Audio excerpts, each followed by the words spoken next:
રાજકોટના આજી ડેમ ચોકડી વિસ્તારમાં આવેલા રોનક રેસ્ટોરન્ટમાં કામ કરતા નેપાળી પરિવારના કર્મચારી સાથે મારપીટની ઘટના સામે આવી છે.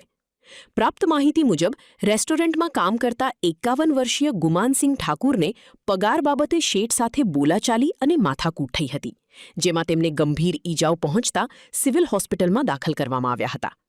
સારવાર દરમિયાન ગુમાનસિંહનું મૃત્યુ નિપજતા આ સમગ્ર મામલો હવે હત્યામાં પલટાયો છે.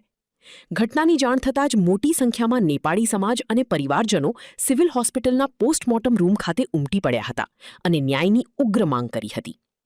આ પ્રકરણમાં પોલીસે અગાઉ 2 આરોપીઓ કરણ અને દીપકની અટકાયત કરી લીધી છે, જ્યારે અન્ય ફરાર આરોપીઓ પ્રકાશ ખડાકા અને લાલ બહાદુર બુધાની વહેલી તકે ધરપકડ કરવાની પરિવારજનો દ્વારા માંગ કરવામાં આવી રહી છે. મારું નામ સંજયરાજ ગાર્કી છે. નેપાળી સમાજ ફાઉન્ડેશનમાં પ્રમુખ છું, રાજકોટ શહેર, ગુજરાત. 22 તારીખના દિવસે આજી ડેમ ચોકડી પાસે રોનક નામની હોટલમાં ગુમાનસિંહ અને એમના જે શેઠ છે કરણ મહાતારા અને પગાર માંગવા બાબતે એ બંને રકચક થઈ હતી ને એમાં માથાકૂટ થઈ હતી, અને જેમાં ગુમાનસિંહને ઢોરમાર મારવામાં આવ્યો હતો અને 22 તારીખના દિવસે રાજકોટ સિવિલ હોસ્પિટલ ઇમરજન્સી ખાતે દાખલ કર્યા હતા અને આજે સારવાર દરમિયાન એમનું આજે સવારે 11 વાગે એમનું મૃત્યુ નિપજેલ છે. અમારા સમાજમાં માંગ એવી છે કે આમાં આરોપી ઉપર કડકમાં કડક સજા થાય અને આરોપીની ધરપકડ થાય, તાકે આવનારા સમયમાં આવું કોઈ પગલું ભરતા પહેલાં વિચારે, કારણ કે અત્યારે અવારનવાર આવું થતું હોય છે. પગાર બાબતે એવી નાની બાબતમાં આવા ઘટના ઘટે સમાજમાં એકદમ દુઃખની વાત છે અને આરોપી ઉપર કડકમાં કડક સજા થાય અને એની ઉપર ચોક્કસ નિર્ણય પગલાં લેવાય. સીતા ઠાકુર, સીતા લક્ષ્મણસિંહ. મારા કાકા અહીં રોનક હોટલમાં નોકરી કરતા હતા અને ત્યાં કંઈક